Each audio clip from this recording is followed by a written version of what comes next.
Hello viewers, ಹೇಗಿದ್ದೀರಾ ಎಲ್ಲರೂ? ನಾನಂತೂ ಸೂಪರ್ ಆಗಿದ್ದೀನಿ.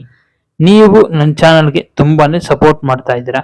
ಇದೇ ತರ ಮುಂದೆನೂ ಸಪೋರ್ಟ್ ಮಾಡ್ತಾ ಇರಿ ಅಂತ ಹೇಳ್ತಾ ಬನ್ನಿ ನಮ್ಮ ವಿಡಿಯೋನ ಸ್ಟಾರ್ಟ್ ಮಾಡೋಣ.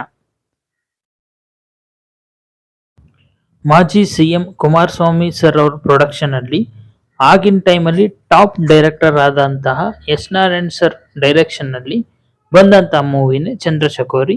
ಇದು ಶ್ರೀಮುರಳಿ ಸರ್ ಅವರ ಡೆಬ್ಯೂ ಮೂವಿ ಆಗಿತ್ತು.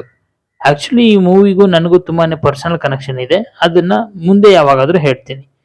ಫಸ್ಟ್ ಮೂವಿಲೇ ಇವ್ರಿಗೆ ಬ್ಲಾಕ್ ಬಸ್ಟರ್ ವೆಲ್ಕಮ್ ಸಿಕ್ತು. ಅವ್ರು ಮಾಡಿದಂತ ಸೆಕೆಂಡ್ ಮೂವಿ ಕಂಟಿ ಆಗಿರ್ಬೋದು, ಅದ್ರ ಜೊತೆಗೆ ಯಶವಂತ ಆಗಿರ್ಬೋದು, ಈ ಮೂರು ಮೂವಿನೂ ಬ್ಲಾಕ್ ಬಸ್ಟರ್ ಆಯ್ತು. ಆಸ್ ಅ ಡೆಬ್ಯೂ ಹೀರೋ ಅವ್ರಿಗೆ ಒಂದು ಗ್ರ್ಯಾಂಡ್ ವೆಲ್ಕಮ್ ಸಿಕ್ತು.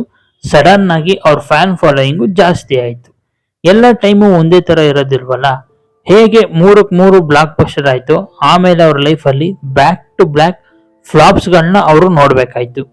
ಜಸ್ಟ್ ಇಮ್ಯಾಜಿನ್ ಮಾಡಿ, ನಾವು ಒಂದು ಸೋಷಿಯಲ್ ಮೀಡಿಯಾದಲ್ಲಿ ಅಪ್ಲೋಡ್ ಮಾಡೋ ಫೋಟೋನೋ ವಿಡಿಯೋಗೋ ಲೈಕ್ ಬರದೆ ಹೋದ್ರೇನೆ ನಾವು ಅಷ್ಟು ಬೇಜಾರಾಗ್ತೀವಿ.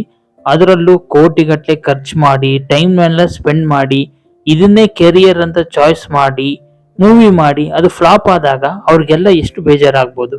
ಮೂವಿ ಫ್ಲಾಪ್ ಆದ್ರೆ ಫೈನಾನ್ಷಿಯಲಿ ಮಾತ್ರ ಅಲ್ಲ, ಸ್ಟಾರ್ಸ್ ಗಳ ಮೇಲೆ ಅದು ಪರಿಣಾಮ ಬೀರುತ್ತೆ. ಯಾವ ಮೂವಿ ಥಿಯೇಟರ್ಸ್ ಅವ್ರ ಮೂವಿ ರಿಲೀಸ್ ಆದ್ರೆ ಹೌಸ್ಫುಲ್ ಆಗ್ತಿತ್ತು, ಈಗ ಅದೇ ಥಿಯೇಟರ್ಸ್ ಖಾಲಿ ಆಗಕ್ ಸ್ಟಾರ್ಟ್ ಆಯ್ತು. ನಿಜ ಹೇಳಬೇಕು ಅಂದ್ರೆ ಆಫ್ಟರ್ ದೋಸ್ 3 ಮೂವಿ ಅವ್ರಿಗೆ ಒಂದು ಹಿಟ್ಟು ಸಿಗ್ಲಿಲ್ಲ ಅಂಡ್ ಜನ ಎಲ್ಲರೂ ಅವ್ರನ್ನ ಇಗ್ನೋರ್ ಮಾಡಕ್ ಸ್ಟಾರ್ಟ್ ಮಾಡಿದ್ರು.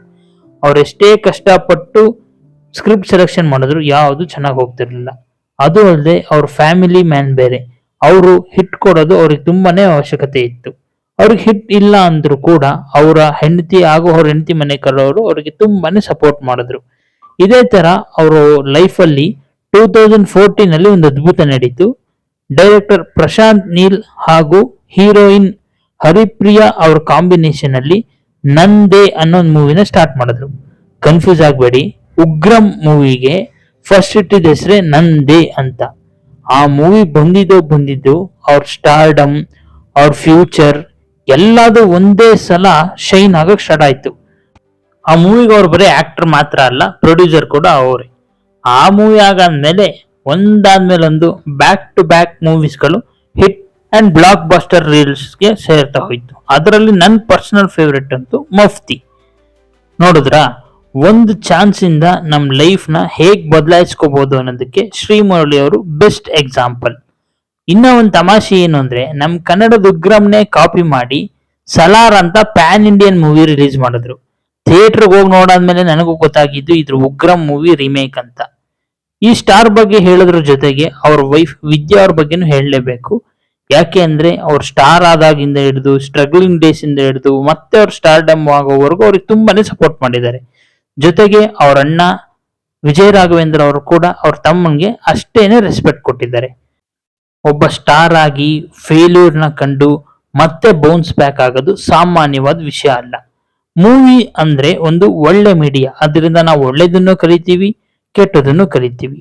ಅದೇ ತರ ಈ ವಿಡಿಯೋ ಉದ್ದೇಶ ಏನು ಅಂದ್ರೆ, ಸ್ಟಾರ್ಸ್ ಗಳು ಲೈಫ್ ಅಲ್ಲಿ ಏನೇನೆಲ್ಲ ಚಾಲೆಂಜಸ್ ನ ಫೇಸ್ ಮಾಡಿ ಮುಂದೆ ಬಂದ್ರು, ಅದೇ ತರ ನಮ್ ಲೈಫಲ್ಲೂ ತುಂಬಾನೇ ಚಾಲೆಂಜಸ್ ಗಳನ್ನ ಇರ್ತವೆ.